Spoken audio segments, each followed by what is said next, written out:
Vamos procurar aprender por que a divisão de frações acontece daquele jeito que você já conhece.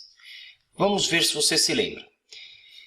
Primeiro, para dividir uma fração por outra, que talvez você já tenha estudado, a ideia é tomar a primeira fração, por exemplo, 2/3, se eu tiver que dividi-la por 5/7. Como eu faço?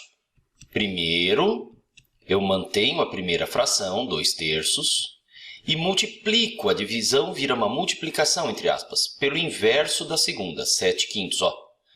Inverti, 5/7, 7/5. A partir de agora eu tenho uma multiplicação que é equivalente a outra divisão, então é só efetuar a multiplicação. Vamos ver. 2/3 vezes 7/5, multiplicação de frações. Numerador vezes numerador, 2 vezes 7, 14.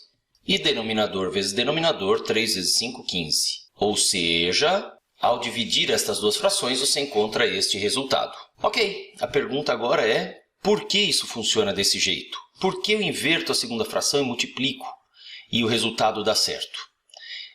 Vamos lembrar alguma coisa um pouco mais simples, lá de trás. Vou pegar uma divisão comum, 20 dividido por 5. Você sabe quanto dá 20 dividido por 5? 20 dividido por 5 dá 4.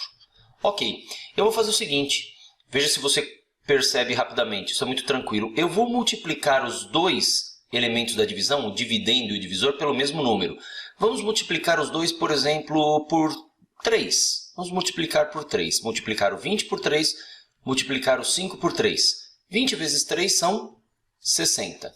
5 vezes 3 são 15. E eu vou dividir os resultados. 60 dividido por 15, quanto dá?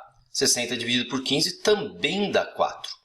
O que eu quero dizer com isso? Que multiplicando dividendo e divisor pelo mesmo número, não vale o zero, é claro, você chega numa divisão equivalente à anterior. Ou seja, o resultado não muda. Isso está claro para você? Ou seja, se eu multiplicar os dois elementos da divisão pelo mesmo número, o resultado da divisão é o mesmo. Vamos trazer isso um pouquinho para as frações. Eu vou pegar aqui o mesmo exemplo, 2/3 divididos por 5/7.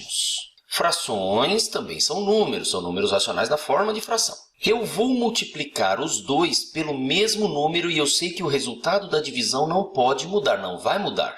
Veja só então, eu vou escolher multiplicar os dois números que eu tenho aqui, as duas frações, o 2/3 e o 5/7. Eu vou multiplicar os dois pelo mesmo número e a divisão vai continuar com o mesmo resultado. Eu vou tomar o 2/3 e vou multiplicar pelo mesmo número que eu vou multiplicar os 5/7. O resultado que for daqui tem que ser o mesmo resultado que daria aqui, certo? Pela mesma ideia que eu tenho aqui. Eu poderia multiplicar aqui e aqui pelo mesmo número, qualquer número. E eu vou escolher um número especial. Eu vou escolher o inverso da segunda fração, dos 5/7. Qual é o inverso dos 5/7? 7/5. Por que eu fiz essa escolha? Você verá já. Vamos efetuar essas contas.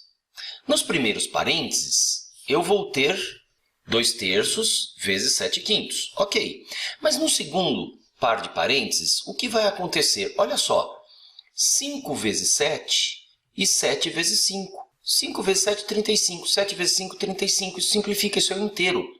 Ou voltando, lembra da técnica do cancelamento? Esse 5 e esse 5 eu posso dividir por 5. Fica 1, fica 1. O 7 e o 7 eu também divido por 7. Fica 1, fica 1. 1 vezes 1, 1 vezes 1 dá simplesmente 1. O que eu quero dizer para você é, essa conta toda aqui, escrevendo novamente aqui, eu vou ter 2/3 vezes 7/5, tudo isso dividido por... Eu só fiz a conta desse segundo parênteses. Quanto deu essa conta? 1 inteiro, 1/1, 1 simplesmente. Mas se você olhar aqui, o que é uma coisa dividido por 1? Não é ela mesma? Então, esta conta toda é a mesma coisa que simplesmente escrever 2/3 vezes 7/5. E onde eu chego com tudo isso? Dá uma olhada. Eu tinha esta conta aqui. Eu fiz essa ideia de multiplicar essa fração e essa fração pelo mesmo número. E ao simplificar aqui, eu cheguei em 1 inteiro, que na divisão não muda nada. Mas esse 1 inteiro aqui só apareceu por quê? Porque eu multipliquei a segunda fração pelo inverso dela. Uma fração vezes o inverso dela sempre vai dar 1 inteiro, porque eu vou cancelar tudo aqui. Então, qual é a conclusão? Pegando esta conta, fazendo tudo isso, eu chego que é equivalente a esta conta aqui. E esta conta o que é? A primeira fração multiplicada pelo inverso da segunda. Esta conta é equivalente a esta. O resultado delas é o mesmo. Só que esta conta é muito mais fácil de eu fazer quando envolve fração. Finalizando aqui, 2 vezes 7, 14. 3 vezes 5, 15. Que era o resultado que eu já tinha aqui. Claro, isso é o porquê funciona assim. Você precisa fazer tudo isso toda vez que você vai dividir duas frações?